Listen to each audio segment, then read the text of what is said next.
Showtime. We are so happy that you're joining us. I am Belle Hernandez, and I am with Latin Heat Media, and this is Latin Heat TV. And we are so happy to bring you the very first ever meet and greet with Enrique Castillo, Montana, El Mero Mero from Blood and Blood Out.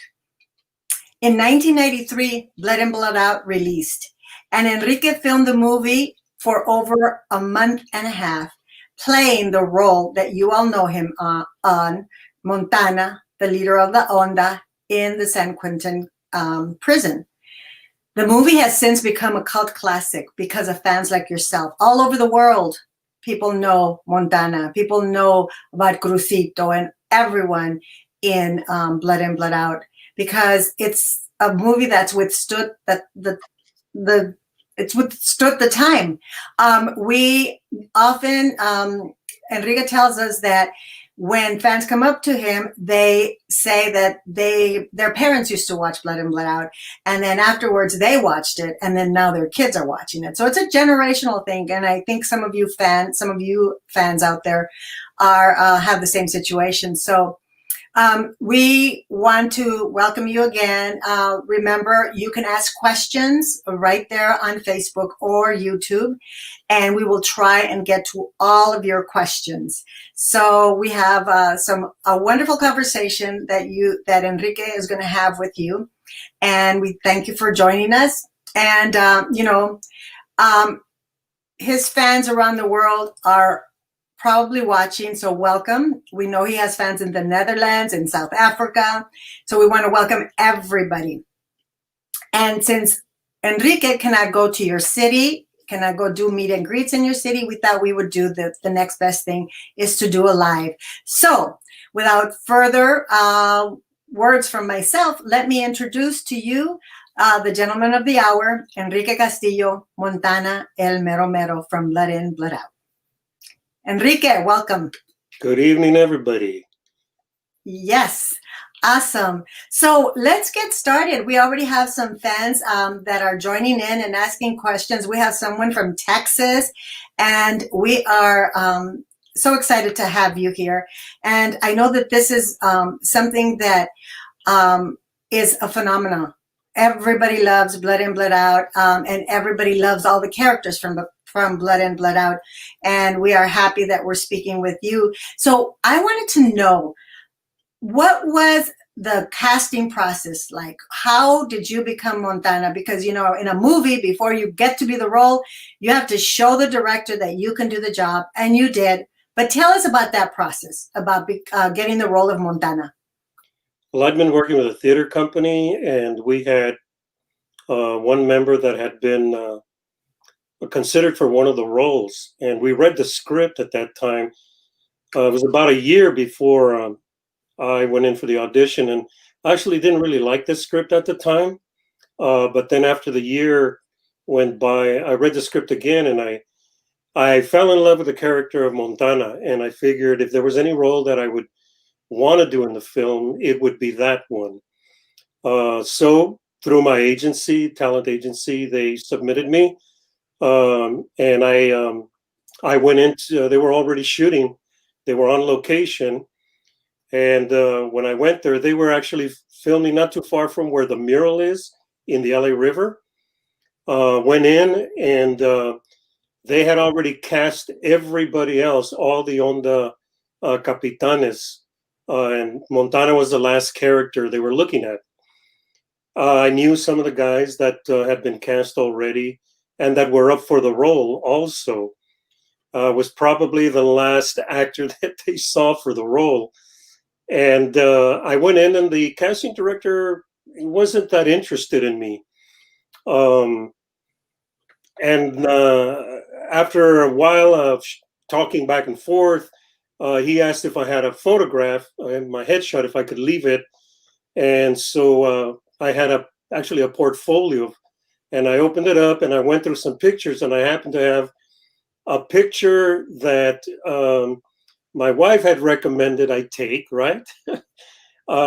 Which was, I had been working out for quite a while, so I was in a white tank top, turned sideways, so actually, I looked bigger than I really was. and then I had the beard like that, trimmed down, and I was wearing a black bandana uh, across, and we took that picture. And when he saw the picture, he says, "Well, who's in that picture?" And I said, "Well, that's me." And he says, wait a minute, wait a minute." So he held up the picture, and he looks at me, and he says, "Really, that's you?" Which surprised me because I'm sitting right in front of him. He can see that I had the same beard. So he said, "Hold on a minute." He went in the back, and he comes walking out with the director, Taylor Hackford. So Taylor Hackford looks at the picture, he looks at me, and he said, um, "I'm going to make this tough on you." He said, "I'm going to give you 6 scenes, and we're going to do a screen test tomorrow. So go home and study these scenes, and then come back tomorrow," which is what I did, and it was a real cram job, let me tell you. Wow, Uh, exciting. And so you were the last one to get cast, but tell us about when you met all the other guys, and then we'll answer some of your questions. I see that you guys have questions, and there's some really good ones, but tell us about when you met the guys, and where did you meet them? Because you actually filmed in San Quentin, but you met the guys before then. yeah, I met them at the screen test because they had already been cast, and one of the scenes that I did with them there was the scene when I tell everybody when we're jumping in Miklo, I tell him about the 500 years, but I hadn't written those lines yet or improvised those lines. I came up with something else relative to pre-Columbian culture, and Taylor's very familiar with that, so he kind of understood where I was going with the role. So I met them there. There was a couple of guys that later told me, because Taylor asked them what they thought about me, and at least one guy came to me afterwards, and he apologized because he said, "I actually voted against you, but I understand why, and I was wrong about it." So he apologized and said, "Hey, you do what you do. It's not a big deal. Not taking it personal." When Uh, you say that he voted against you, it was because the director had asked them, would you be a great leader for them, right? Yes, if they approved of me as in the role of Montana, Mm-hmm. and the majority did. So, and then the other scene that I was asked to do was the apple scene with Miklo, and Damien and I were doing the scene. And at a certain point, Taylor pulled me aside and he said, "I need to find something out about this actor, so I really want you to push him." And so during the scene, he was doing his dialogue. And at a certain point, I grabbed him, pulled him forward, and I slapped him as hard as I could. And I knew that he was like shocked because nothing came out of him. But then he pulled through and he started delivering the lines with a lot more intensity. And so Taylor was very happy with that process. Let I'm me just thankful that Damien didn't bust my teeth out. let me ask you a question about um, someone put here, and we do want to ask the questions that we're getting from the audience because it's just a good idea. So, the question is: have you considered doing a Blood In, Blood Out series on Netflix? There have been all kinds of suggestions and ideas and proposals by some of the cast members, even Jimmy Santiago Baca, who was one of the screenwriters. In fact, the story is primarily based on Jimmy Baca's experiences, but nothing has ever developed in any kind of serious way.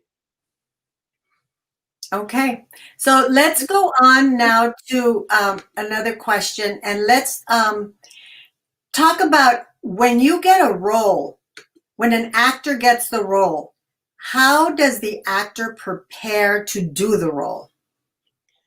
Well, the difficult part in that particular role is I wasn't in prison. I couldn't just go to prison and interview inmates. Um, I did speak with a couple of guys that had been imprisoned in San Quentin. There was a book called The Chicano in Prison that we all were asked to read. Um, and the rest of the preparation had to be physical, of course, because we had to be prison lean. And then it was a process of building the character from the inside out, physically, emotionally, psychologically. Thankfully, my sister is a psychologist.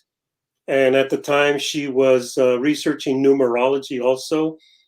So we did a whole astrological chart on the character. We deciphered him from, is he left-handed, right-handed? What flavor of ice cream does he like? Does he smoke? Does he not smoke? Is he a vegetarian?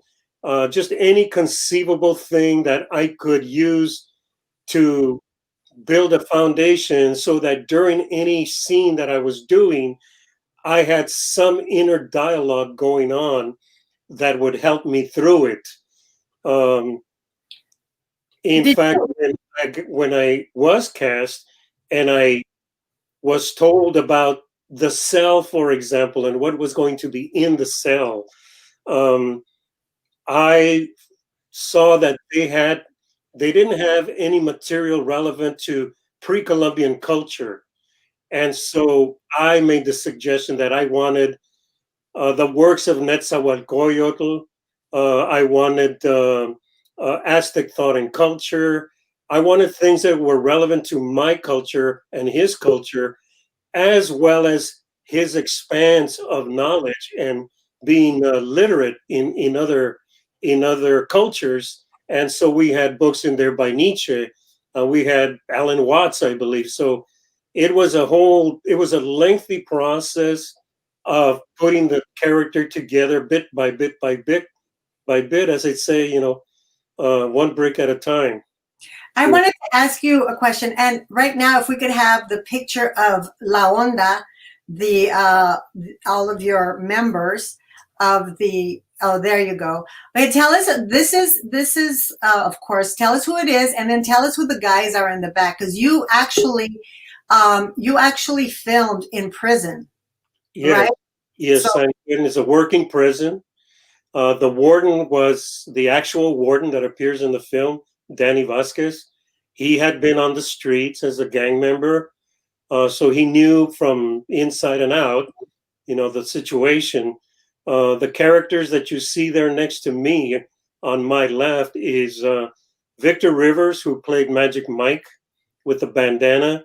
On my right is Jeffrey Rivas, who played Carlos, and next to him is uh, he was Chivo, um, Mhm. and then next to him is Danny Trejo, who played Jeronimo. And who are the gang members in the back, or were they gang members? Watching over us, standing guard, are the actual inmates from San Quentin. So anytime there was a scene involving actors, there was only 8 of us in there, and everybody else that you see are the actual inmates from the film. Now, let me tell you, these guys were top notch in terms of following direction. I mean, they were there every minute of the time that we shot in there. They were at everybody's disposal if we wanted to ask them questions. They were very accessible. It took a little while because we're strangers coming in. We're actors from Hollywood, even though Jimmy had been in prison and so had Danny Trejo. In fact, Danny had been in San Quentin, and we shot in one of the cells that Danny had occupied in there. But they lent themselves to whatever needs we had. They even offered to protect us if anything should happen in there. So the Latino inmates were very, very supportive and very helpful in that respect. And I deeply appreciated every every ounce of support that they gave us and instructions.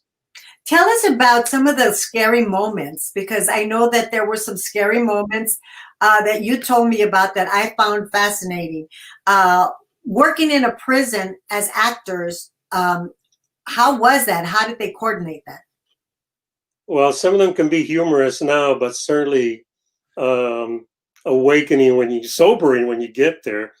To begin with, when I first went there, I walked into by myself. I walked into the sally port, and then there's a bulletproof glass, somebody behind it, and they hand you a sheet of paper, and the sheet of paper basically says that you're signing your life away.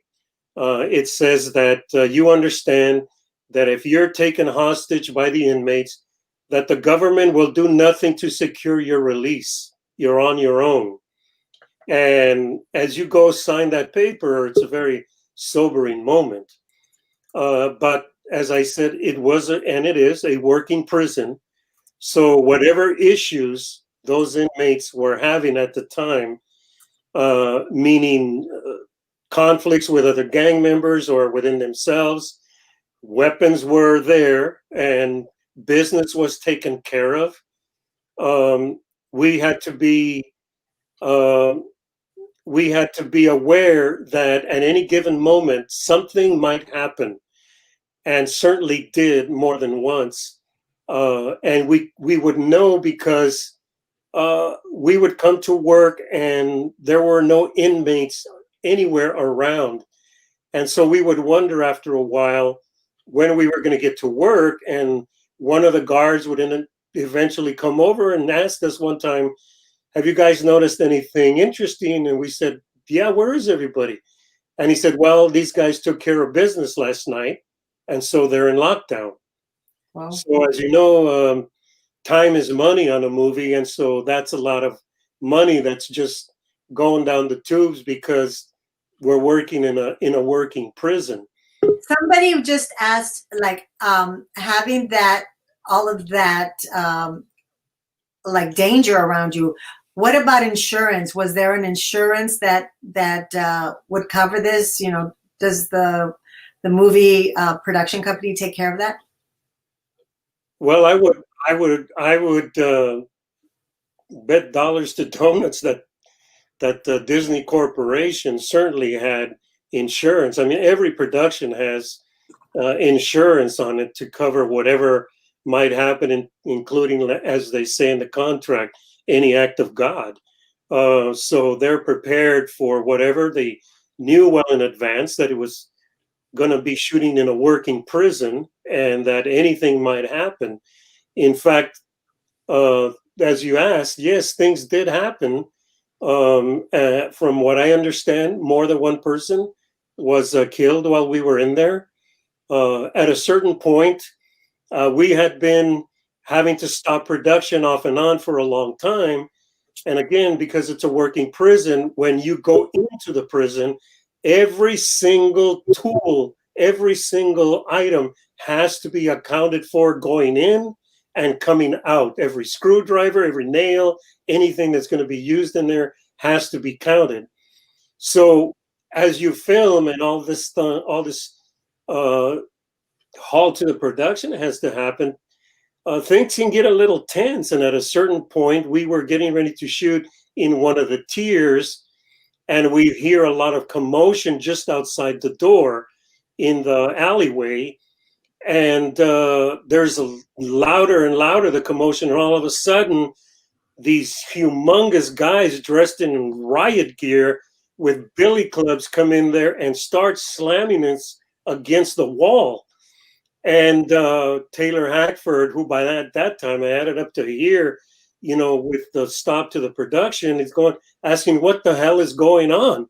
And one of the production assistants had to come and tell him, "Sorry, Taylor, we're sorry, but it's a working prison. Somebody just got killed."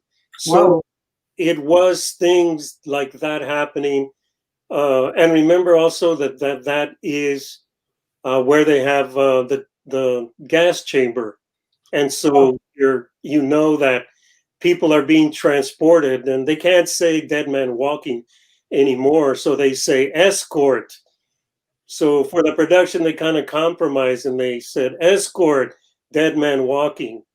So Can, uh, go ahead. I'm sorry to interrupt you. no, So it's, we actually used the lower yard and the upper yard. So and then we used their actual dining area, which is where you first see me. So we have another question, and it's just about you. Somebody who was it, Arnulfo, who wants it, how Curtis Nevares. He wants to know, how old were you in the movie? As the character, do you mean, Curtis? How old was the character? The character was in his 30s. And so were you. Correct. Yes, yes, you were in his 30s. And also, the other thing that somebody wants to know, which we can answer now, is uh, let's see, which one, what's the question here? We want to get to as many questions as we can.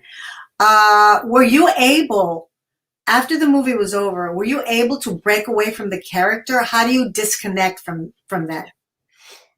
Well, they use the term institutionalized. And what's really amazing is how fast it can happen. For example, the interiors of the cells, like when I'm having a scene with Miklo or he gets raped, almost raped, those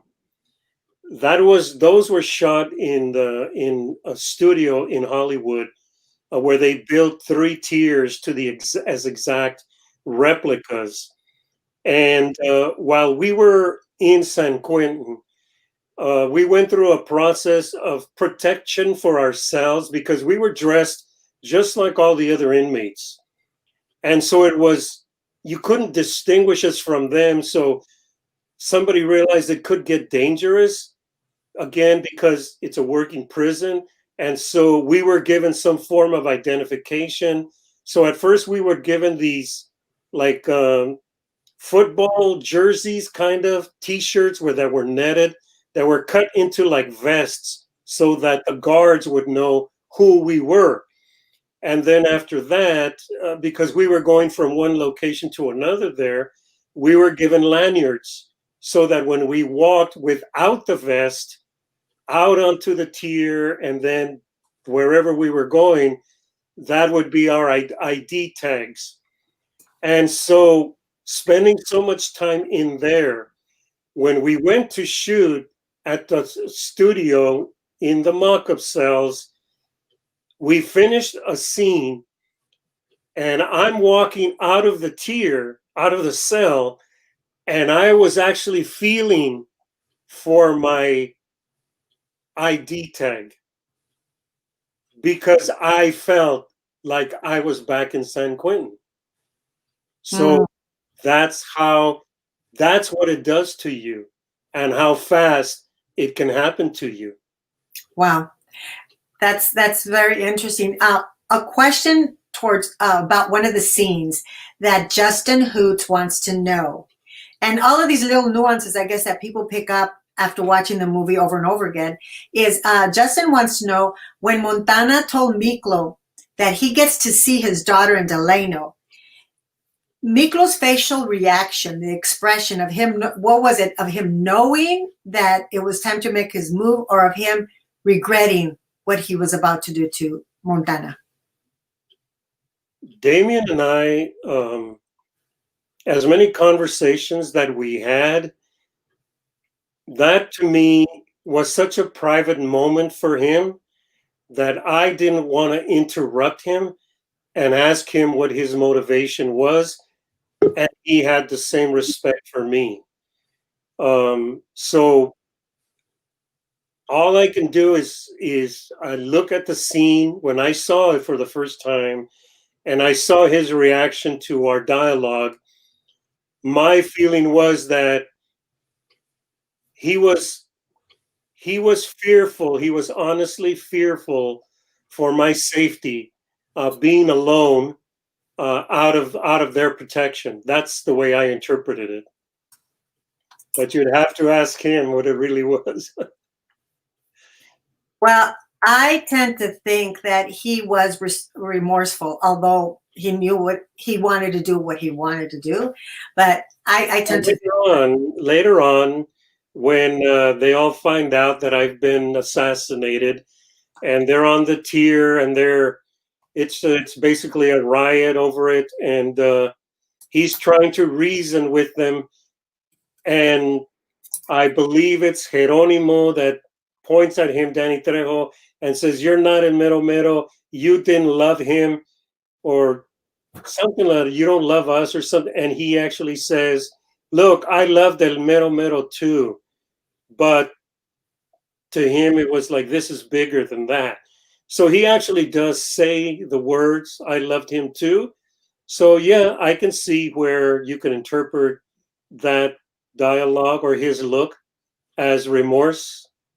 Okay, let me just ask some questions that as we move on. Some people want. I just want to let you know some of the people that are sending you some hellos and good wishes. Your friend from Mexico, David Villalpando, who everyone, if you know him, he was here on El Platanito and Estrella TV. He We says did hello. a big film together. Oh, right. Talk about the film you did with David Villalpando. That's an amazing film. It's one of my early films. It's called Del Norte, and directed by Gregory Nava, and written by, and also with his wife at the time, Ana Thomas. It's in 3 languages. It's in indigenous dialect and Spanish and English. So it's a very realistic portrayal of their characters and the rest of our community. Wow. Okay. I play his close friend in the U.S. who teaches him how to survive on the streets. Yes, and he and another young woman from Mexico were the stars. He was the male lead, and Saida Silvia Gutierrez played his sister, the female lead. Yes. If you guys haven't seen the movie, it's called El Norte by Gregory Nava. It's a beautiful, beautiful film. The film was nominated for Best Original Screenplay. It was also inducted into the Library of Congress for its artistic value. So it will be there forever for anybody to go and see. Okay, so thank you, David, for joining us. And David, Utsaba. And also we have a shout out from Indianapolis. We have a shout out from Texas, New Mexico, Chicago. Thank you all for joining this meet and greet with Enrique Castillo. We are so happy that you are joining us. And we will go on. And I know there's a lot of questions, and we will get to them, and some we will get to at the end, because we have following kind of an order of to get all the information of questions that have always been asked of Enrique, and now he's here to answer them. I do want to cover something in terms of preparing the character, as you asked, because not everything is in the script. Like, as I said, is he left-handed, right-handed? What does he like, not like? Who does he like? Who doesn't he like?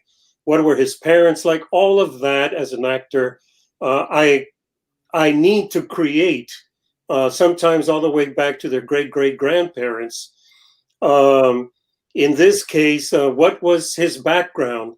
How is it? We struggled, the director and I, and Jimmy Baca, we struggled a lot with why. Jimmy Baca? He's the writer, right? Jimmy Baca was one of the writers. Was a screenwriter. How was this guy, this African American guy, able to disarm Montana in a way that would allow him to be assassinated? Well, what was written in the script was not really convincing to any of us. And so I had already done my due diligence on the character, and he had been, because I knew he was going to Delano to see his daughter in the script. And so we created the farm worker background for him. And so, having been born and raised into a family of farm workers, I knew certain terminology that we use out there. For example, the great thing is how it happened. And when Wallace is saying, oh, them short-handled hoes, because his back hurts, and he knows that this guy may know something about it, and so he tries to use that to kind of show as a frame of reference. Oh, you're a Mexican, so you must know about farm working, right? And so, as a matter of test, Montana asks him, "Did you ever cut grapes, or did you ever pick grapes, Wallace?" And the music kind of enhances that too. And Wallace, knowing this, responds, "No, I never picked no grapes, but I sure cut me a bunch." Because when you work in the vineyards, cortas uva, you don't piscar uva. And so you cut grapes, you don't pick them. And so you have a carpet knife, kind of, or any sharp implement. You grab the stem and you cut the bunch. So you're cutting grapes as you go. And so that's the device that we used in order to test Wallace to see if he legitimately was what he said he was. And so when he says that, then the music transitions and the character's body language transitions, and now he becomes vulnerable and he continues to talk about his background, and the music and everything goes along with it. And hence, in the morning, before he sees his daughter, he's completely vulnerable for two reasons. He's not expecting it because he's about to see one of the biggest loves of his life. And then he doesn't because he gets killed. That was sad. Someone just said that they cried when they killed you. I know a lot of people who did that. And somebody has a question here. It is Nellie. Nellie has a question, and it says, are you still connected with any of the inmates, especially those that protected you while you were filming? Not that I know of. There was one inmate in particular. We were not allowed to exchange anything with them. We couldn't even give them a cookie crumb. Even though they were all around us and we could access whatever we wanted from the craft services, which is where they keep the goodies. But there was one guy in particular that when we first met them, we got into a room, and then we were on one side with the director, and all the inmates were on the other side of the room. And then at a certain point, he explained to them that we were going to be the leaders of our own gangs, our own groups. And so he set us out to select certain guys. And one of the guys straight up just came towards me. And so I just let him come, and he got behind me. And so, in essence, he was saying, "I'm going to be your bodyguard." As well as in the movie, Magic Mike is also a bodyguard. But that guy would never stray very far from me. Wherever I went, he went. And at a certain point, um, it's almost like when you're in there, the first thing I noticed was it's like looking at a shark, because there is no change of expression. Is that everything seemed like they're looking at you, they're not blinking, and they're sizing you up. And it takes a while to be able to get to a point where they are willing to trust you and then interact with you. And when we reach that point, when I reached that point with this gentleman, we were sitting together on a brick wall between shots, and I had a pair of sunglasses with a tortoise shell on them. And he just kind of leaned over and he said, "That's a really nice pair of shades, brother." And so I took them off and I went, this, I showed him over here on the right side and passed them behind me and gave them to him. And from that moment on, he wore the shades in all the scenes. Um, but he was, I believe he was with the South Texas Syndicate, and he had been a diesel mechanic, and he made a tragic mistake, one, and ended up in prison, eventually in San Quentin. And that was another thing, is that with respect to how Montana ended up in prison, what was the crime he committed, how long was he in there, all of that I had to create also. The pork chop thing, why isn't he the one that eats the pork chop? All of that had to be something that I created. Why does he not smoke when all the other guys are smoking? So I discussed all of this with the director, and we had to come into an agreement about everything that I would propose. Great. I have another interesting question for you. And where was that? It was about the 2 hours, because this movie was a long movie, and there was about 2 hours of film that was cut. So someone was asking about those 2 hours. Where can they see it, and why did they cut it? Yeah, the first version that I saw was 5 hours. You can make the sequel with that. Yeah, No, which included the all of the scenes that were relative to the character of Paco. Paco had a girlfriend who was, I believe, a union organizer. Her father was a police detective, played by a friend who's since passed away, Tony Genaro. And it was Tony's character who introduced Paco, I believe, to law enforcement. And then Paco meets his daughter, and they have a courtship and blah, blah, blah. And of course, when they saw the movie, he said, who the heck is going to sit through 5 hours of this? Something had to go. And it was too bad that part of it went. I'd love to see it too. yeah. I Yes. don't know. I don't know where you could probably lobby the Walt Disney Corporation and see Hollywood Pictures, the distributor. Going back to that was an interesting question, but I had a question from what you were speaking about a little bit earlier about you, some of the inmates that you got a little bit close to, or they got close to you. There was also one gentleman who actually gifted you a card. Can you tell us about that? It was that same gentleman. And Oh, one of the conversations that we had was he asked me, I believe, is it true that you have a daughter in the movie?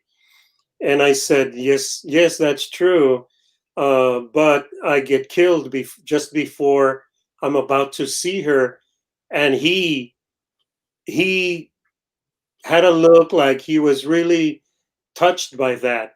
And so and I told him that the actress and I, when we were both cast, we knew each other. We had worked together before.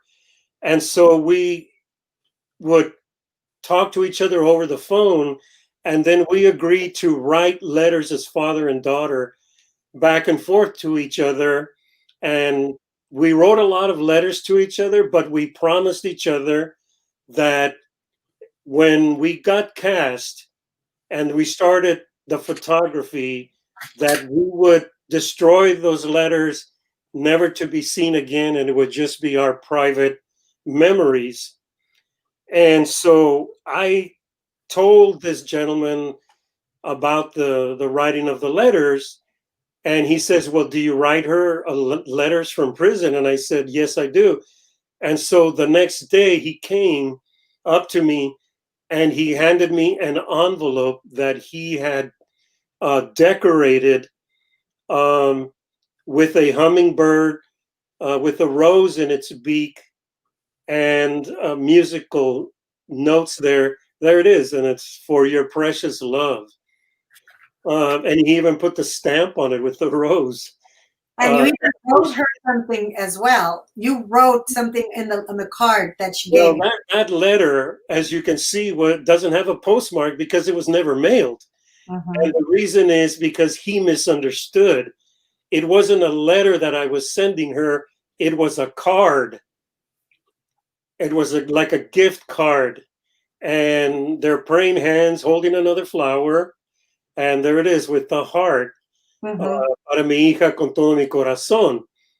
And so wrote something inside.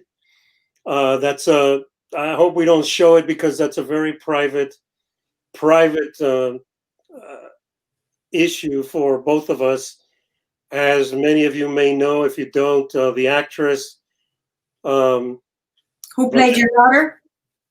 What's that? The actress who played your daughter. Played my daughter, who I had worked with before and was very, very fond of, was tragically killed by the police about 2 years ago, a little over 2 years ago, on her doorstep. Very tragic, and it still hurts very much. You know, that is so interesting because both Vanessa Vasquez and yourself, you mentioned earlier that you belong to a theater group, Latino theater group. And someone in the comments is asking about someone else who was in the theater group, and his name was Trinidad Silva. So can you talk about Trinidad? You're ripping my heart out. Yeah. Trini, when I first saw Trini on screen, I just wondered, when am I going to have the honor and privilege to work with this guy? And then all of a sudden we end up in the same theater company. And then we worked together in El Norte, which is my favorite film that David Villalpando starred in. He plays a guy who loans him or hires him out to different jobs and stuff. But Trini, in the theater company, we all workshop. We spend many hours together, day in and day out. And Trini used to love the song La Llorona. And since I play a little bit of guitar and I used to be in a group, I knew the song, I know the song. And so I started teaching it to Trini, first the guitar and then the song. And as he was getting more and more proficient with it, a drunk driver hit him broadside on his side when they were parked. He was with his son, his 3-year-old son next to him, and his wife, Sophia. And Trini was the only one that was killed. So that hurts a lot too. Yes. So let's go on to the next question, so that I know that is a lot. That is a sad story. And if you guys ever want to see Trinidad Silva again, he's in El Norte, and he did a lot of different TV films. And look him up. You can still see him. A wonderful actor, a wonderful person. So a wonderful person, great father. I mean, awesome husband and friend. Incredible. Yeah, we miss him till this day. Okay, so let's move on to a question that we have from Vincent that says, we're going back to Miklo. When you first met him, and he says, given what you said about developing Montana's background, what would make Montana test Miklo for La Onda? What would make him test Miklo? What would make him test Miklo for La Onda? And I think by him, Vincent means Montana? What would make Montana test Miklo for La Onda when he says, "Give me a chance," in that scene? Well, to begin with, the fact that he was willing to make the approach, knowing that he looks the way he looks, uh, willing to have these guys hang him over the side and basically drop him from three stories up, and then come into the cell and try to convince me that he was in fact more loyal to his um, Chicano background than he was to his other background, um, both by speaking the language. Of course, he's a little misdirected in his approach, but understanding that Montana, that is, understanding that this kid is a fish out of water, uh, is also a possible tool that he can use. As he says, if one of our guys did it, there would be hell to pay. But if one of their own did it, then it's just another white guy killing a white guy. Mm-hmm. And everyone has a favorite scene of Blood In, Blood Out and of Montana. You know, all the characters were amazing. Although you didn't get to play with some of the characters like the Crucito and the Benjamin, I forget his name, Benjamin Bratt's character. You did get to like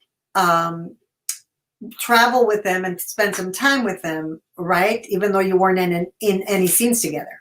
Well, with Damien was the majority of the three that I worked with. And with Benjamin Bratt, who played Paco, we had been in San Quentin already filming for a while. And he went up to shoot the scenes at San Quentin with Miklo and the warden. And he stayed at the same hotel we did. But we were already somewhat institutionalized and into our characters. And so when Paco shows up all of a sudden, Damien is yelling at the director, "What the F is he doing here? What the F is Paco doing here? You know, if the other guys see him, you know, what am I gonna say to him, Mero Mero?" So he was in a sense, yeah, he was still playing the role, even though the camera wasn't rolling. And then we would all also, in order to just take some kind of a breather in the evenings, we would go and we would play pool at a club. And that day, and one of those nights that he was there, Damien invited himself. I mean, Benjamin kind of invited himself, I believe, if not, Damien invited him. And while he's there, we basically treated him like he didn't exist. He was not one of us. Nobody asked him to come that I knew of. And afterwards, when Benjamin came home to LA, he confided to several people of the production that he said something to Damien, or Damien said to us that they told him that Benjamin was saying, "Something is really wrong with those guys. They're really weird up there." Oh, well, that's funny. That goes to a question that somebody has here, is that what were there any characters that Montana didn't get along with, and were there any characters that Enrique, the actor, didn't get along with in the movie?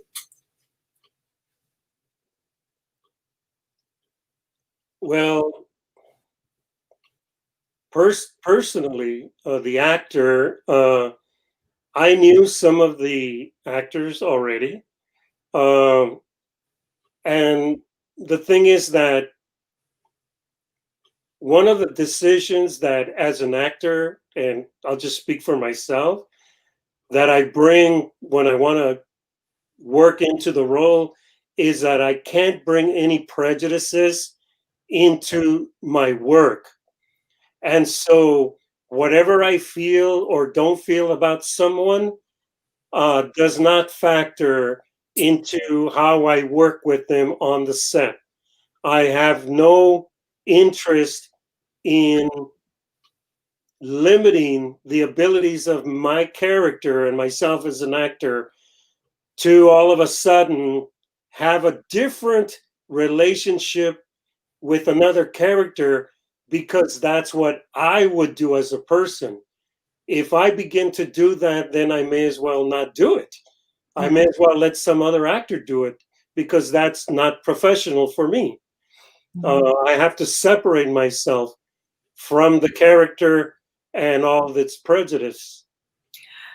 I have a question about Montana. Montana is a very sage person. Could I just add a little bit to that because it's about when we were in the prison?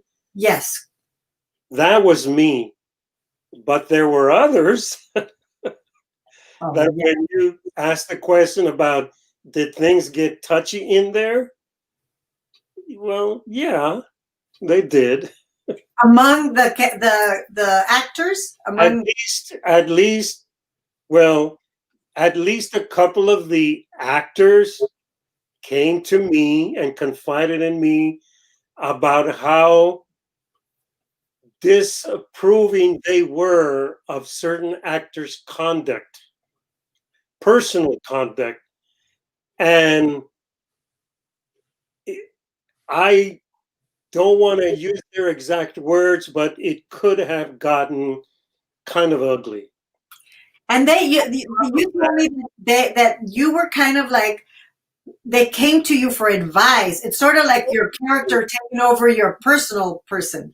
I actually became Montana, El Mero Mero, where they would come to me and confide in me, even though they were leaders of their own groups anyway. Everybody deferred to the script, even from a personal level. It had nothing to do with the characters. But the inmates, on the other hand, because remember, they were inmates. And so to them, some of the stuff that they were seeing and hearing, to them, that was real. And so when we're doing the pork chop scenes in the kitchen, when the actor Lanny Flaherty is being so racist, some of the inmates came up to me and asked me, we are going to take care of this guy, aren't we? We're going to take him out, right? And I looked at them and they were serious. And I said, I had to pull them aside and say, no, mano, mira, carnal, este cuate es actor, no sabe lo que está haciendo. No es un racista tal vez, pero es el personaje. Él no es así, es muy buena gente. So, don't take it serious, just laugh it off. So I had to really downplay that. And so essentially I became just another director for them. In fact, in that same chow line, when we're doing the scene with Lanny, and all of a sudden he sees Miklo and he says, oh, there's a little ray of sunshine over there. And he calls him over. Miklo Damien doesn't want to come. And so the other guys are kind of just standing there. They're real inmates. They don't usually take direction. And so I looked at the guy behind him, and I had already had some conversations with him. And so we made eye contact with him. And I told him, I motioned to him. I said, shove him. And so he did. He followed direction. He takes his utensils and he pushes him. So it worked great for the scene. Wow. And that's what I was going to start asking you earlier is about your role as Montana, because in the movie, you are a very sage, smart, wise person. And you've had a lot of time, I guess, the character Montana to be in jail and read. And you're very, very sure of your culture. And one of the scenes that I love is the one with Chicanos killing Chicanos. Can you tell us about that scene and how it was written and how it became the actual scene that you see in the movie? Chicanos killing Chicanos is in the cell. The good thing is that Jimmy Santiago Baca, the screenwriter, plays my cellmate. And so he's in the movie and he was on set all the time. So if he wasn't with us, he was in the trailer writing. And so when I felt that the dialogue I wasn't comfortable with it for whatever reason, I would communicate with Jimmy, excuse me, through a walkie talkie. And I would ask him, in fact, one of the scenes in San Quentin, out in the yard, I got a scene, and as I read it, I immediately sensed Jimmy didn't write this. And so I had the PA communicate with Jimmy on the walkie and hand it to me. And so I asked Jimmy, I just got a scene, da da da da da, and it says this. And I asked him, did you write this? And he said, no, I didn't write that. And I said, well, get down here right now so we can talk about this. And so he would come wherever I needed so that we could talk about the scene and make it comfortable for us as a group, the director, the associate producer that was there, Jimmy, and myself. So in that sense, because Taylor speaks Spanish, the director, Taylor Hackford, speaks Spanish, so he's familiar. He was in the Peace Corps, so he spent time in Latin and South America. He knows Chicanos. He spent time around a lot of them. And he trusted me so much that he told me when he cast me, look, you know more about this stuff than I do. So I'm going to trust a lot of this on you, which I really appreciated. And he kept his word. So when we were on the set, we would discuss many times dynamics of the scene and whether they were consistent with where we wanted to go. And that was an example of one where I had to call Jimmy, and he came on the set right away, and we worked it out. So tell us about that Chicanos killing Chicanos, because that's a very unifying scene. And it's one of the scenes that a lot of people really, really connect to. So Jimmy wrote that, or you guys conferred on that one to finally get the final script? Well, the dialogue was basically written, the outline and the dialogue, but some of it wasn't bilingual, and so that had to be structured. So sometimes I would provide the actual dialogue translation. In that particular scene, it's in English, so Chicanos killing Chicanos is what they want. There was no need for me to translate anything. It's just nuances here and there. Por qué, güero, and things like that were improvised by me and based on the outline of the English dialogue. Mm. The, yeah. The circle with the getting Miklo into La Onda, where we first get him to agree to kill Big Al, is that whole Spanish dialogue, 500 años hemos sufrido la opresión de nuestra gente. I wrote that. That was all written by me. Because it was not in the script. It was basically, whatever the dialogue is, I don't recall the exact dialogue, but we're the leaders and I'm the elected head of it, and da da da da da. But then the motivation for why we came together is the 500 years of oppression that we've gone through. Mm-hmm. And since it wasn't written, I improvised all of that, as I had done when I auditioned that scene. Well, now we're going to get to a question that everybody wants an answer to, and it's a question that's been asked over and over. They people on Facebook always ask you, what about the sequel? When is the sequel going to happen? So give us some insight as to if it will ever happen and why or why not. Yeah, that question is like if a cat had 9 lives. This one certainly exceeds that by tons. That question. Um, as far as I know, there is no sequel planned. I know that I've spoken with Jesse Borrego, who played Crucito. He has brought the issue up. Um, uh, Jimmy Santiago Baca, the screenwriter, I've spoken with him. He's also brought the issue up. Some of the other actors, when I run into them, have talked about the reactions to the film over the years and how much people love it and would love to see a sequel.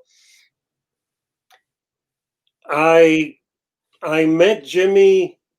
He went to read some poetry at a college not far from where I live, and so we went to visit with him.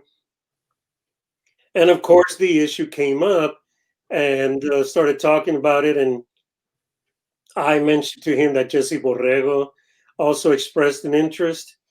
But I said I told him, I do have to remind both of you that my character was murdered, assassinated. So if there's a sequel, and but then I put a caveat on that, and I said, but you know, Montana could have a twin brother.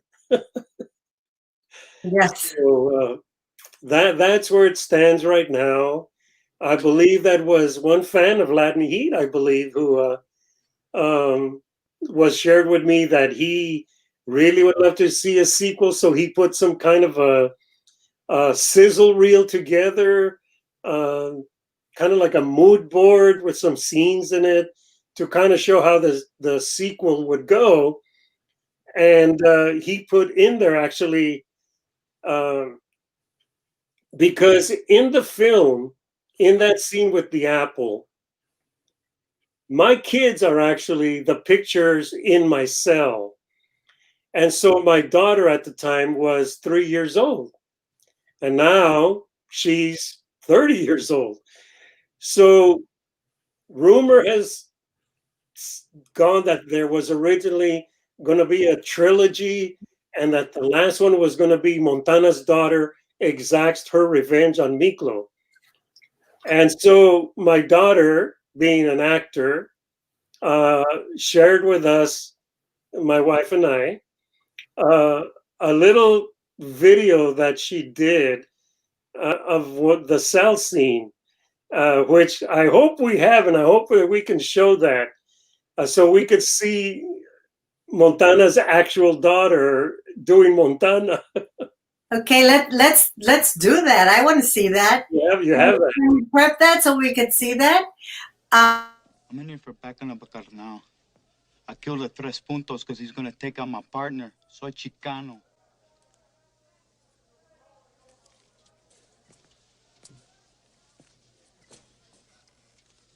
Chicanos Killing Chicanos is what they want.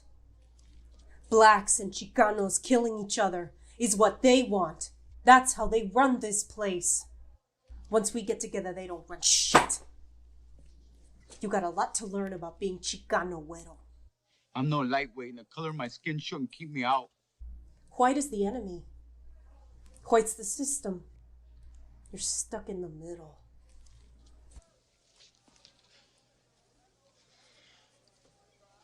All my fucking life I've been kept out. You know what that feels like?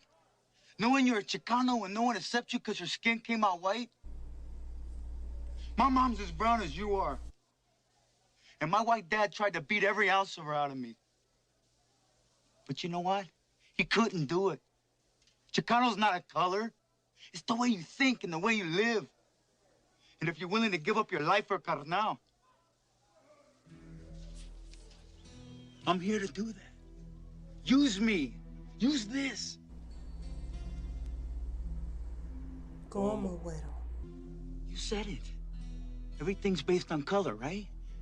I can get places you can't because my skin's white on the outside. But I'm brown on the inside. Through the bones. The only way into La Onda is to take out one of our enemies. In your case, it would have to be somebody big, someone we can't hit without losing a lot of carnales. Chale. Give me a chance. Trust me. Just one chance. Estoy listo. Respect is everything, güero. You ready to die for it? Vamos a ver. Blood in, blood out.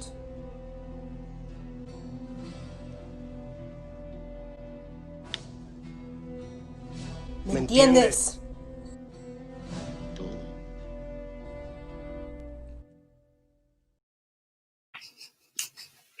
That was awesome. Oh my gosh. And I know that some of you have already submitted your own tape because we asked if anyone wants to do a video of one of the of Montana's lines. We have a giveaway, and you could see the stuff that we're going to give away back in back of Enrique. Yeah, back here. Yeah, so we have a T-shirt over there to the left of us. We have that poster, not framed like that, but you're going to get the poster and you can frame it. We have the DVDs and a picture of Montana, which is that picture that's on the T-shirt, but it's an actual picture that he's going to sign to you guys. So 3 winners are going to take that home, or we're going to send it to you at your home.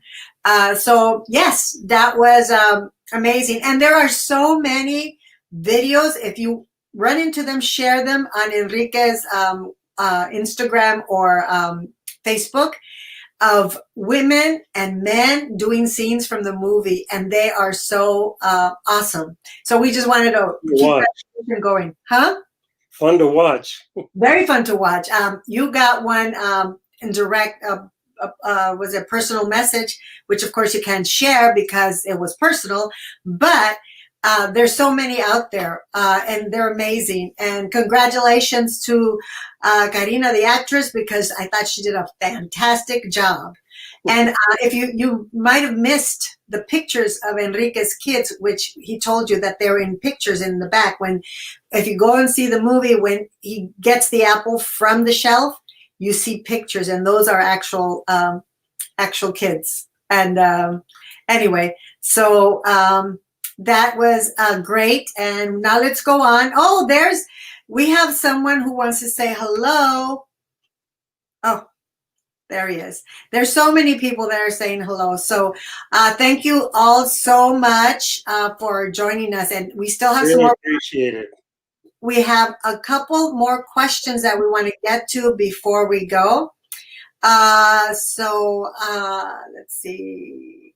Can you let's see. Was Montana actually having a dream that he was gone that he was going to get murdered, but didn't really die?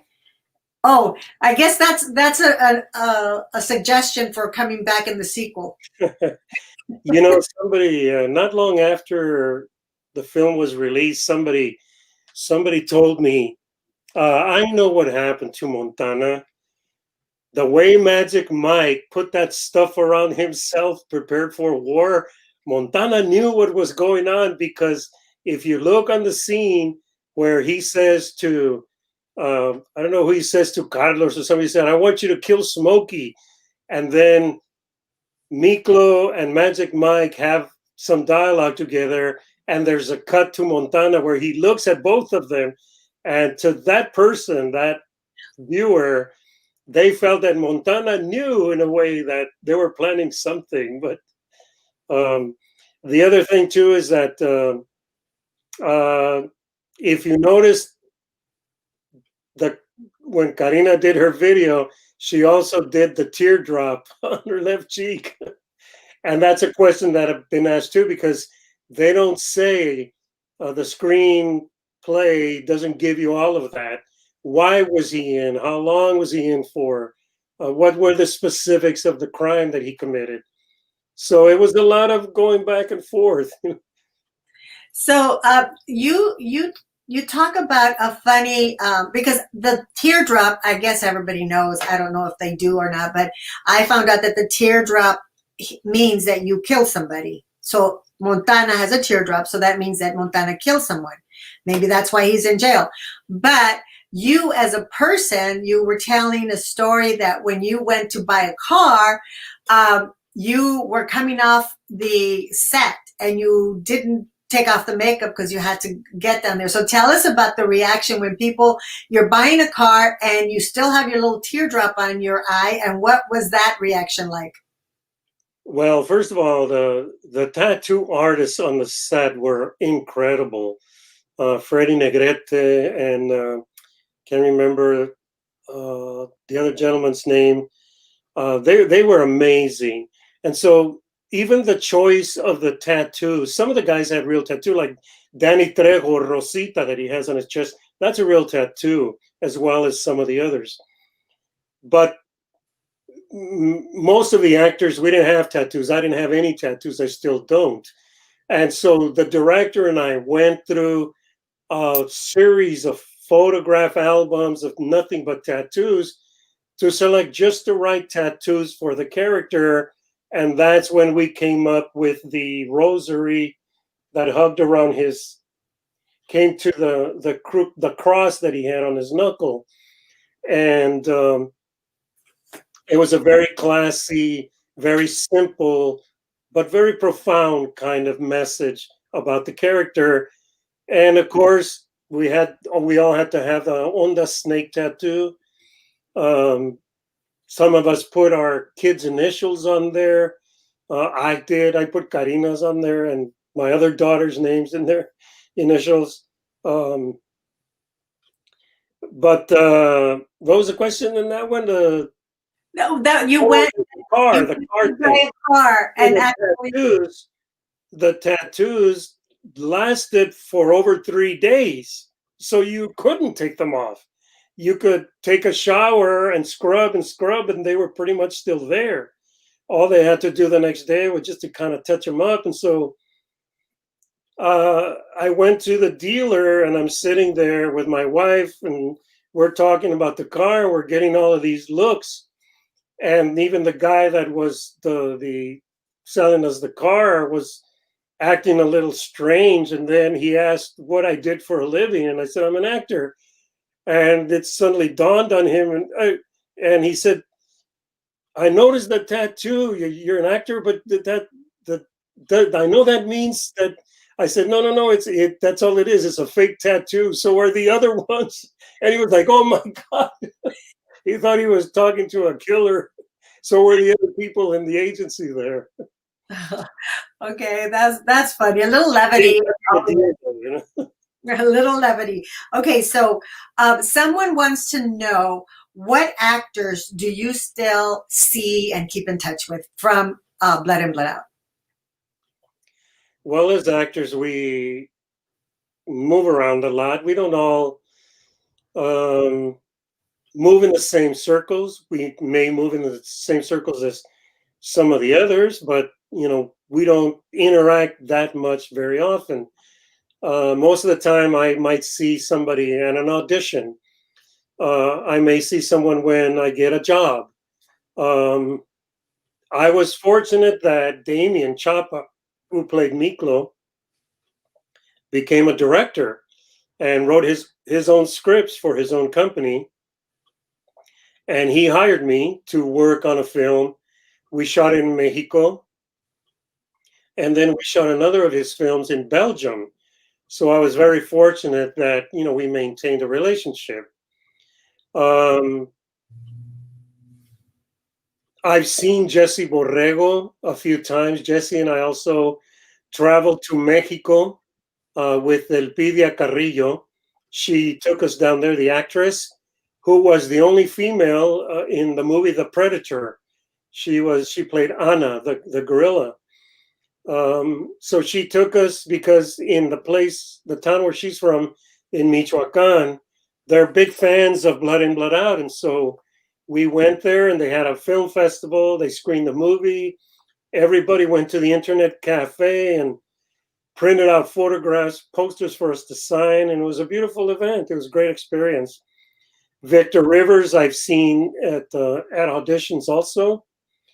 Benjamin Bratt at events, and Danny Trejo I worked with on a film in Texas. We've also run into each other at events.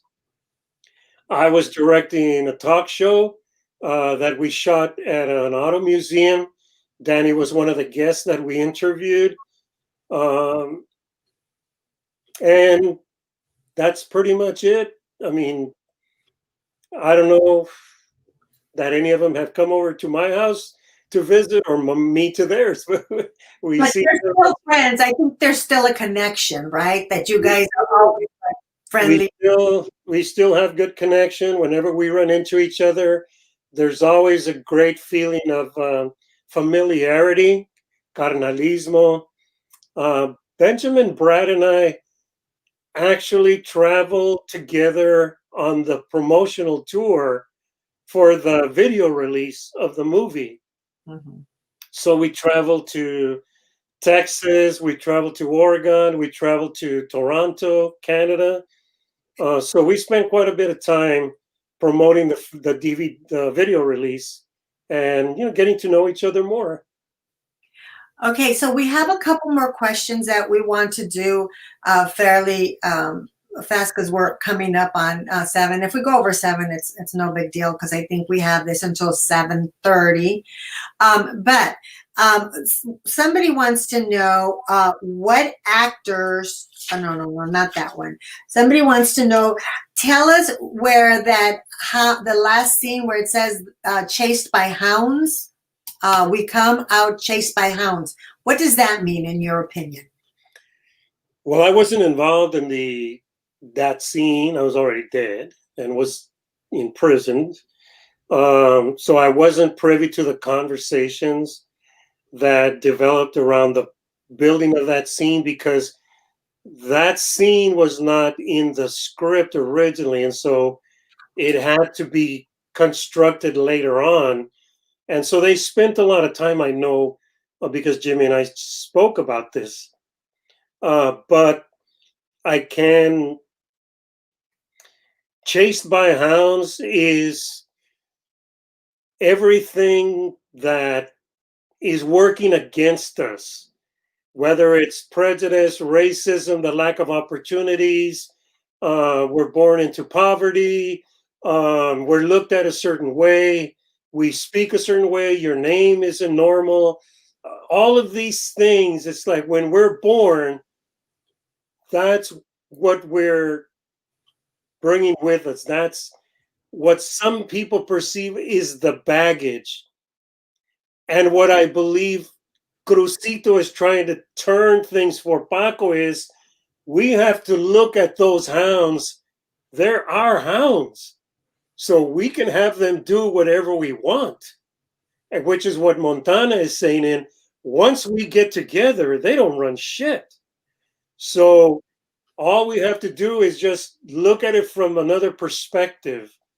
And though that's what those hounds represent, is all of the baggage that everything is thrust on. You come from a culture of bloodthirsty savages tearing people's hearts out and whatnot. And we're supposed to believe that we're the only culture that ever did that. So that's basically what Jimmy and I discussed. Wow. Okay, we have other questions, and this one's coming. This one is complicated and a little bit more complicated than all the other questions because it says, in which area would you say you had complications with your character? Or did you not? Well, to begin with, I've never been arrested in my life. I don't do drugs. I don't drink. Most people would say I'm a pretty boring guy, but I'm not overweight, and I haven't been arrested for DUI.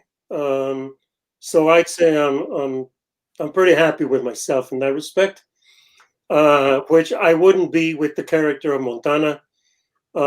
In looking at the choices that we made, and I made in particular with the character, it's not like I haven't been faced with maybe the same situation, although not as severe as he was, which is the crime that he committed and the choice that he made to react the way he reacted, which even by his own standards grew to regret, because he came to understand that the world is a lot bigger than how he sees it. And so those are the issues that I would have had with Montana if we were to meet face to face. I have friends and acquaintances that have had the same kinds of experiences that that Montana has, the character. Jimmy Santiago Baca being one of them. But Jimmy Santiago Baca, if you see him now, you see where he is, and he's an American Book Award winning poet and an actor and screenwriter and producer, and my gosh, so accomplished. Danny Trejo got into acting because he was asked to be train Eric Roberts, the actor, in a movie. I believe it was Runaway Train. He was already in jail or something, and they asked him to teach the guy how to box. And so that's how he got his start. Made tragic mistakes along the way, but I think Danny now, by his own admission, will tell you he made the wrong choices. But look at Danny now.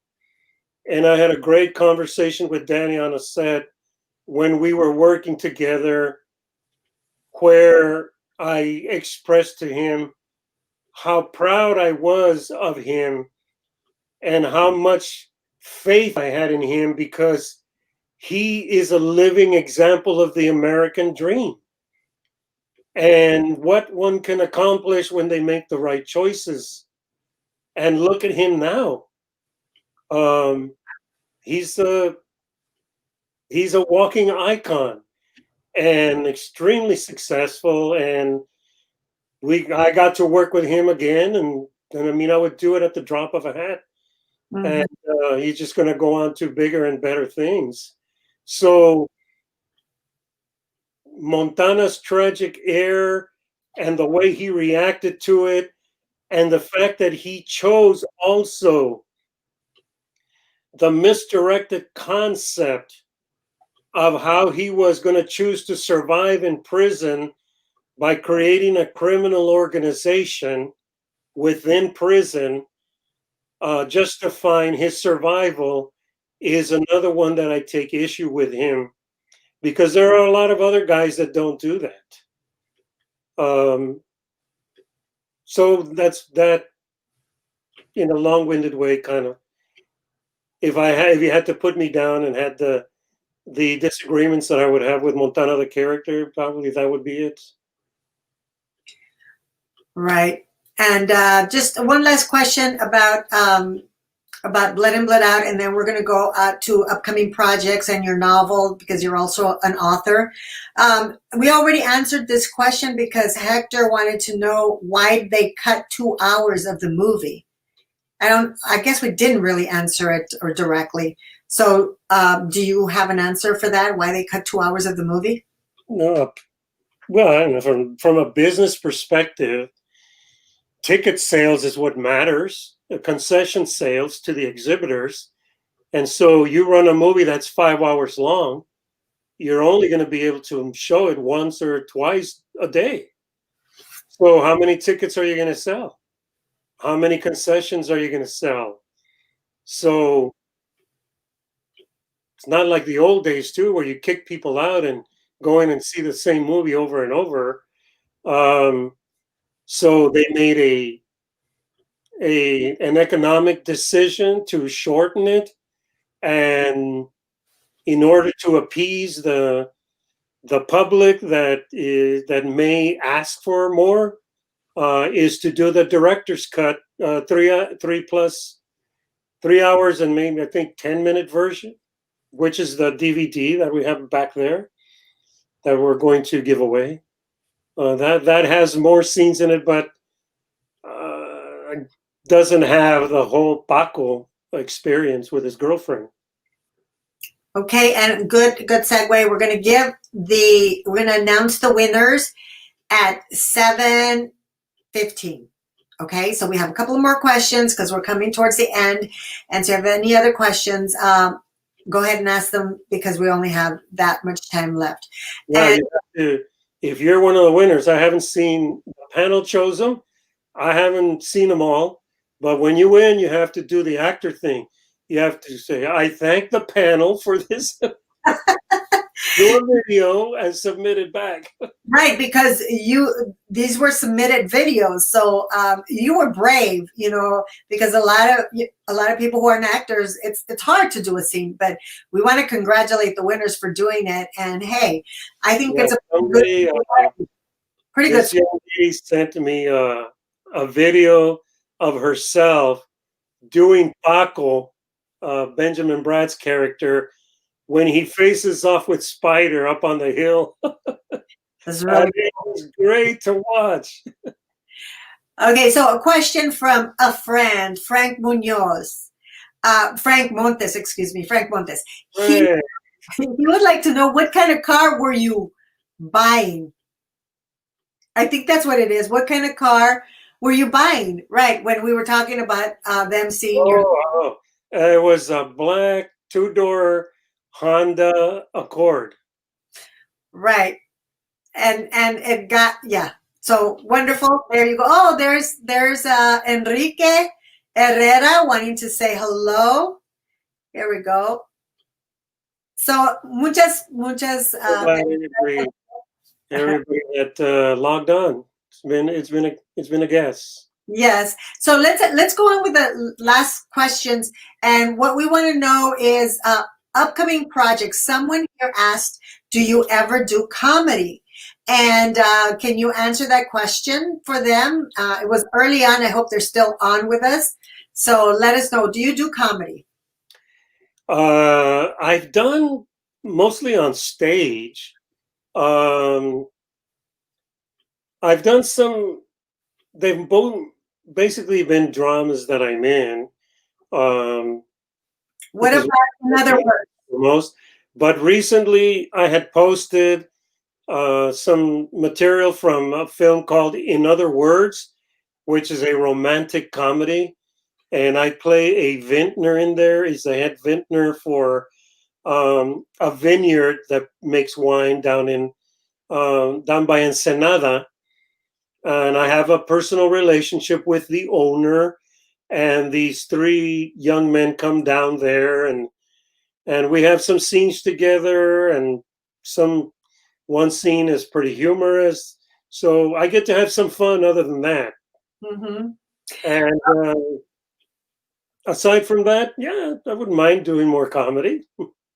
So, and speaking about more movies, someone wants to know, what advice would you give actors or persons who want to get into acting?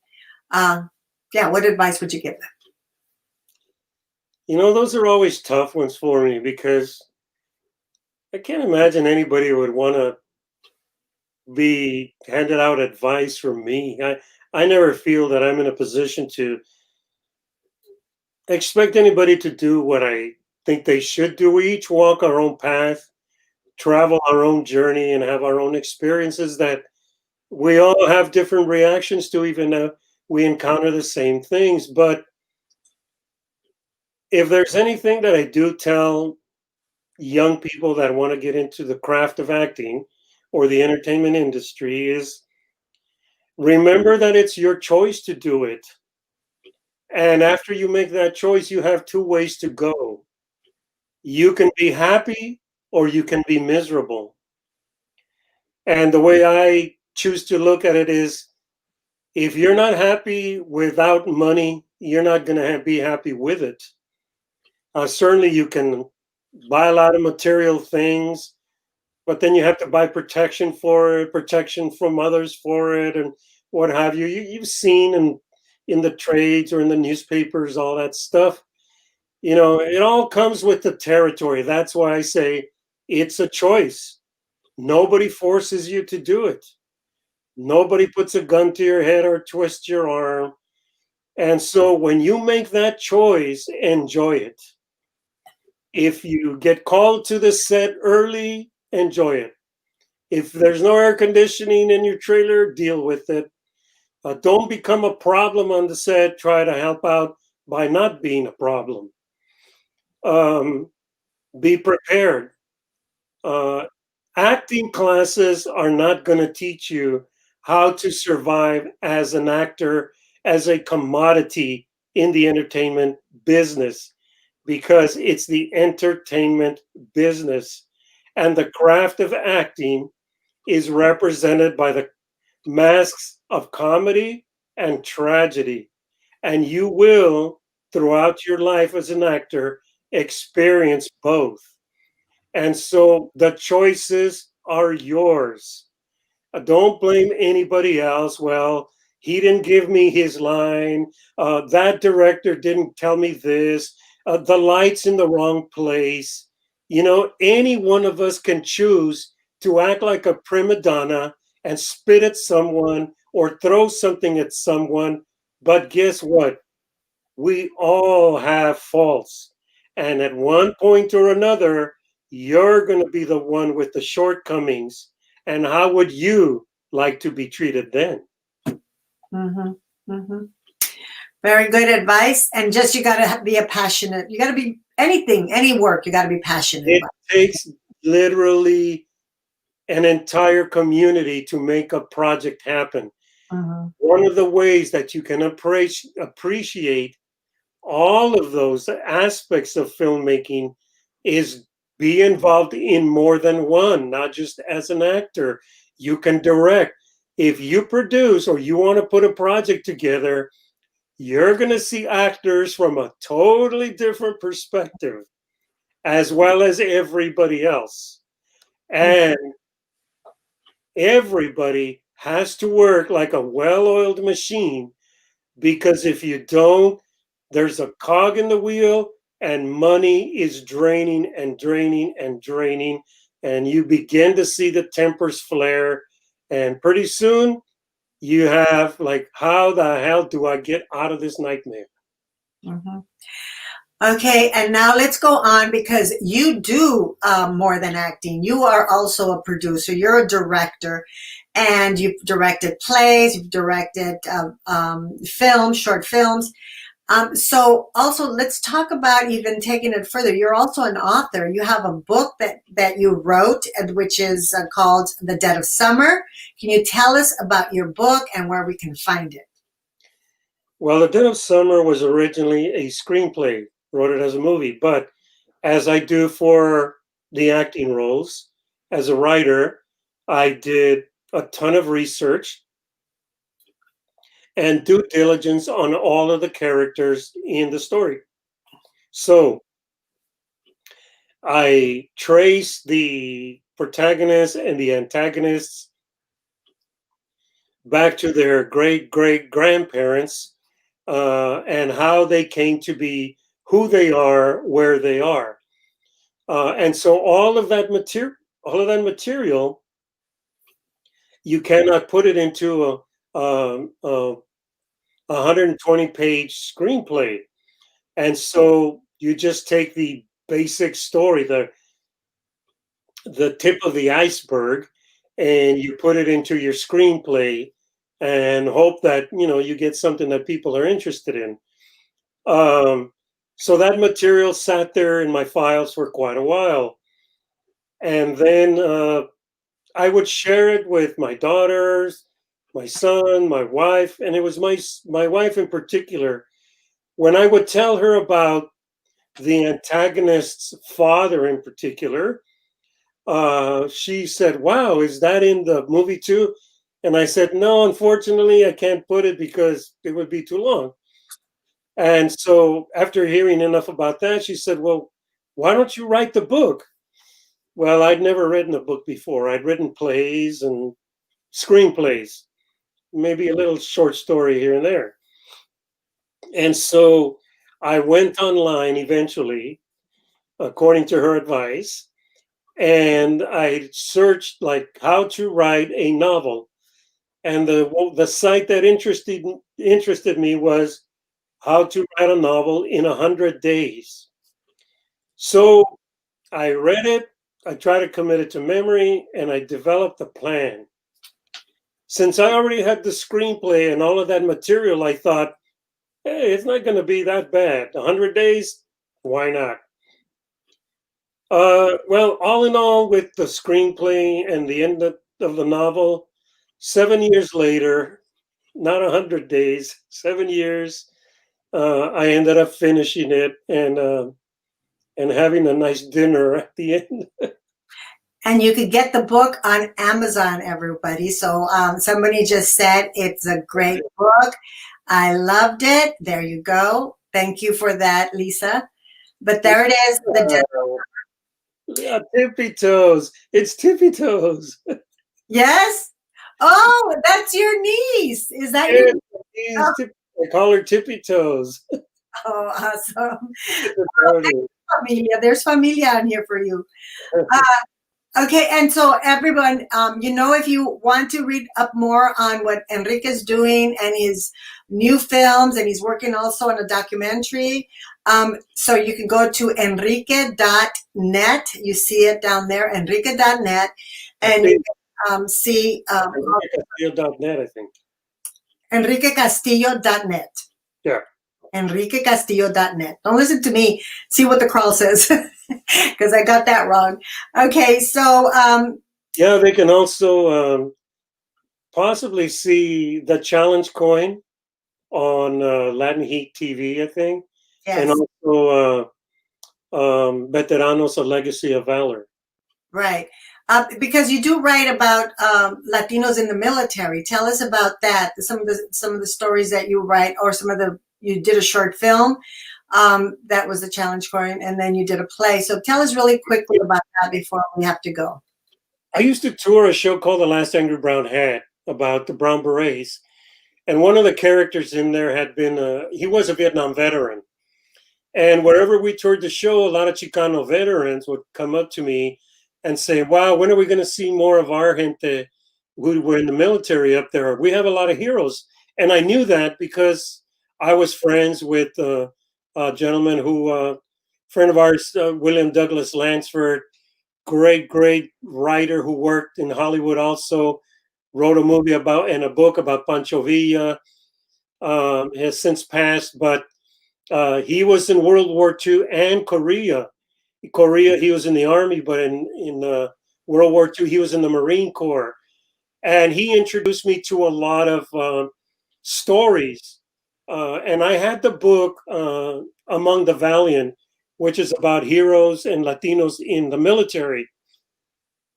And so I didn't want to trust any of the material that I came up with to anyone but ourselves, because I knew it would get whittled down and be cast with non-Latinos probably, which often happens. And so I wrote a stage production, a full-length play, but it was 4 different stories from 4 different wars, 4 Mexican-American Medal of Honor recipients, true stories. David Barclay Cantu from World War I, Macario Garcia, World War II, Eugene Obregon from the Korean War, and Roy Benavides from Vietnam War. And the narrator of the story is an Aztec warrior. It's Huitzilopochtli, who is the first character that enters the stage in his Huitzilopochtli with the penacho and the taparrabo and everything. And that's his ceremonial introduction. And then he introduces the soldiers, but then afterwards he becomes the warrior.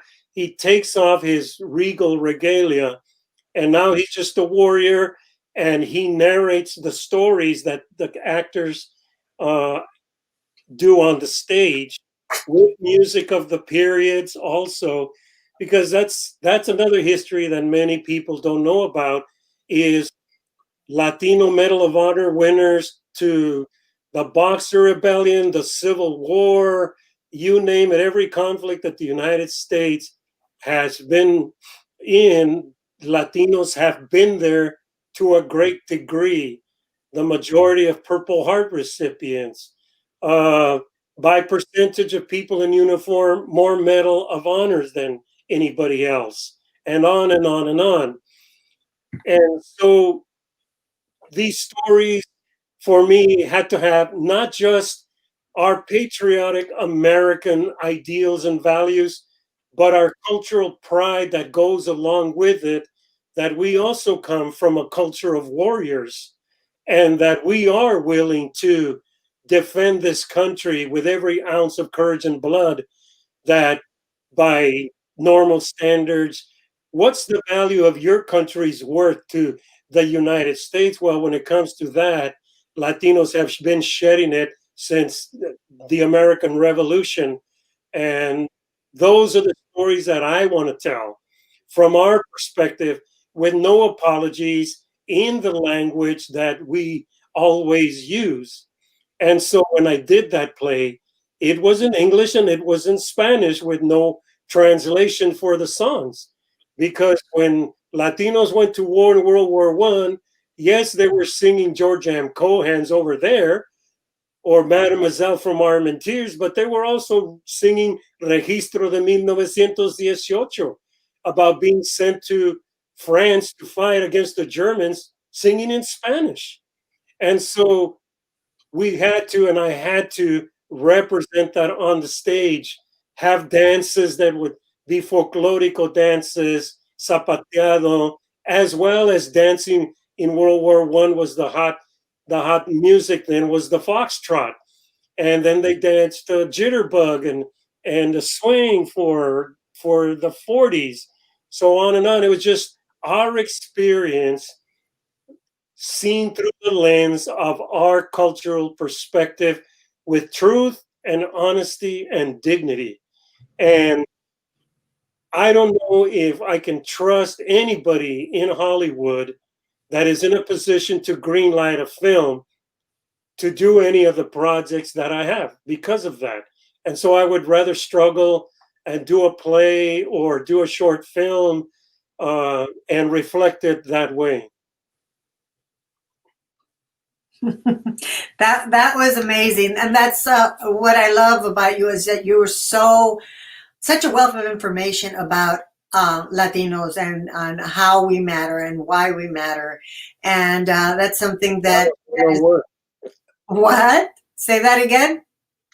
Veteranos 101. Yes, Veteranos 101. There you go. That's the play that he's talking about that he did. And you could see a little clip of that on Latin Heat TV on YouTube. Just look for Veteranos, A Legacy of Valor, and you'll see a clip. It's an amazing show, and we might do a crowdfunding. What if we did a crowdfunding so that we could bring this play back? Wouldn't that be great? Tell me.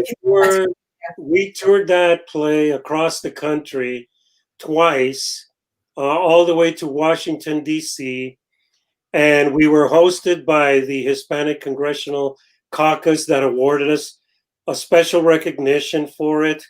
And in Los Angeles, I should say, it won the Best Theatrical Production for that year. The History Channel wanted to do a production themselves about Hispanics in America's defense. And so they asked me if they could come and film the play and incorporate it into their piece. So we gave them permission because they didn't do the whole thing. They only used a portion of it. But then I say they kind of co-opted the way I did the play in how they presented their platform, how the hero in their story was awarded the medal and by whom. So I was kind of flattered by the imitation. So yes, we hope that we always hope that that piece we could do again as well as all the others. Wonderful. And now it is 7:15, and we promise that we're going to give away the 3 prizes, and it's the same thing for 3 people. Can you bring some of those? Can you bring the DVDs up closer, and then the T-shirt? And we're going to get ready while he does that. Let's watch the 3 winners that are going to get, each is going to get the poster, not framed, but the poster, the DVD, and a T-shirt, and it will be signed by Enrique. So definitely, let's watch the first one, Karina. I don't want his pork chop. I want his life. Okay, that was Johnny, right? That was Johnny. Let's see. Tell me the names so that I can let people know. I think I remember the names. Okay, who's next? These are the 3 winners, everyone. So they're gonna. You speak Spanish, so do parrots. All right. I think he relates to Miklo. He's a Miklo kind of guy. Okay, and the last one was by a woman, and but she did a guy, so I think she did an awesome job. So let's see. I don't want his pork chop. I want his life. Yay! Good for her. Okay, guys. So those are the director's cut. So that's with more footage than what the original movie has, which is the picture that will be signed, mailed separately, and that same poster, which actually is the original poster for the movie. And an interesting anecdote about that is the film Blood In, Blood Out had been promoted prior to its release, of course, and then there were screenings. They recruited audiences to screen and get audience feedback at, I think, 3 or 4 different theaters. Because of the Rodney King situation, the riots, and when the police rioted, and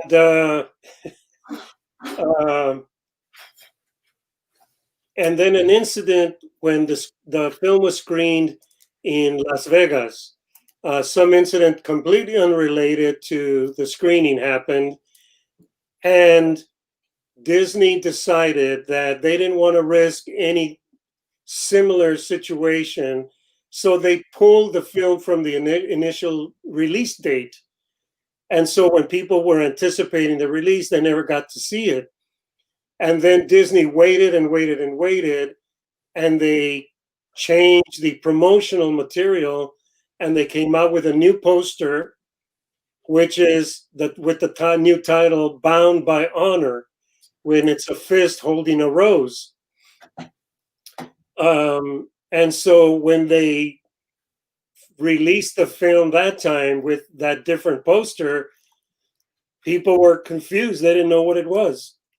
So it was a very inauspicious release of the film, and there's the second poster. So that was that's what happened for the release. And then when they released the video, the VHS video, they went back to the original title, Blood In, Blood Out, and they added Bound by Honor. Okay, that's great little tidbits there.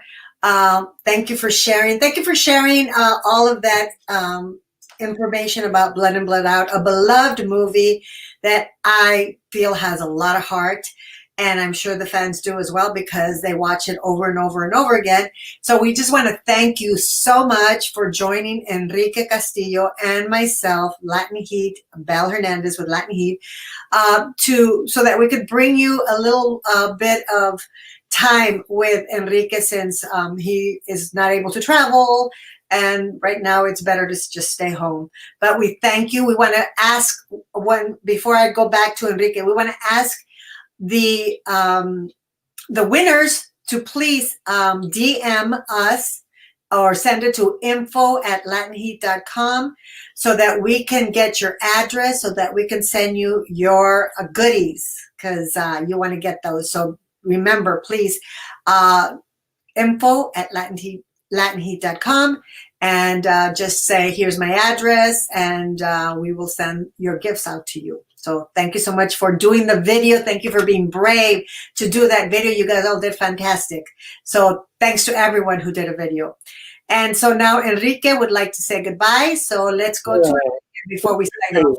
Yeah, two things. One is that fortunately, a lot of fans of the movie do grasp the central theme of it, which is familia, as symbolized by the El Pino, the tree at the very end. And that's very important.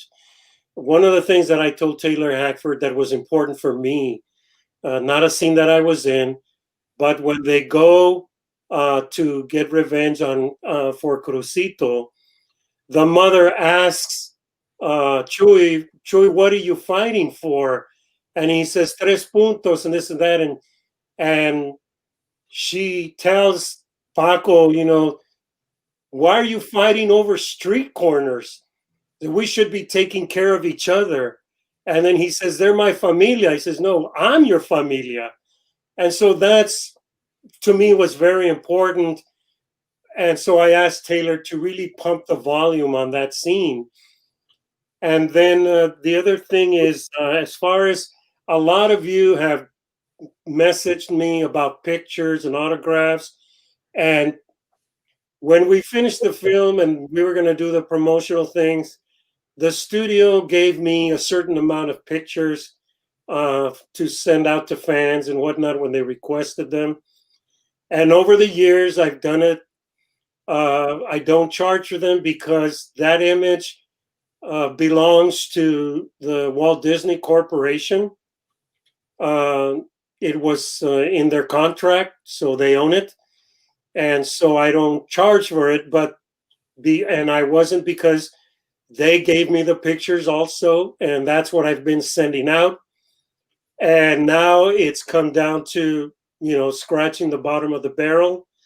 So I probably will not be able to send those photos out very much unless, I can convince somebody to have some of them printed up.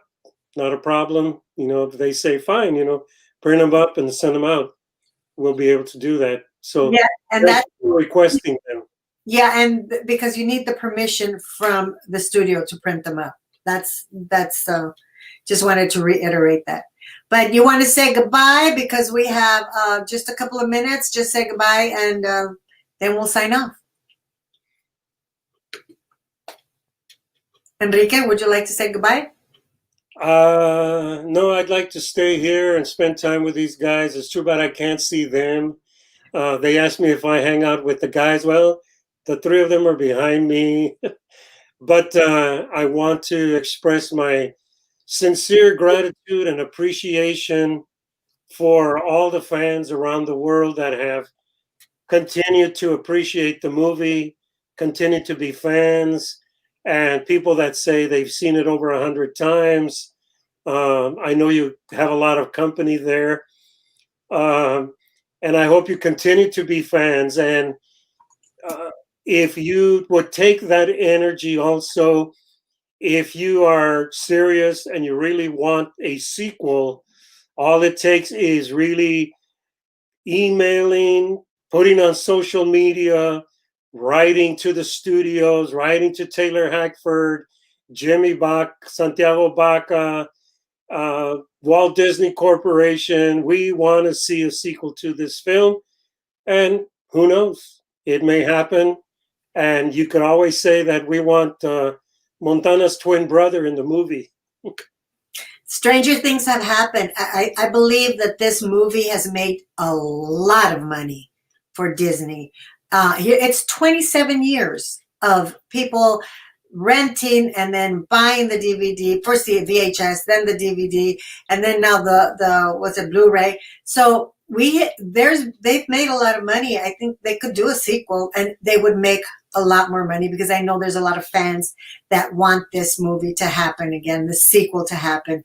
But who knows, if we bombard them like Enrique said, they might think about it, because for some reason Hollywood takes us for granted. It's like we are the ones that are the 25% of the ticket buying audience, and yet where are our stories? And this is a voice that we have that we need to raise, because the squeaky wheel gets the oil, and that happened with the African American community. They speak loudly and ask. Native American too. And we need to do the same. So yes, let your voice be heard, especially by voting. Don't forget to vote. It's so important to vote. And this year we are so crucial. Latinos are so essential to the voting process. So please, please, please vote.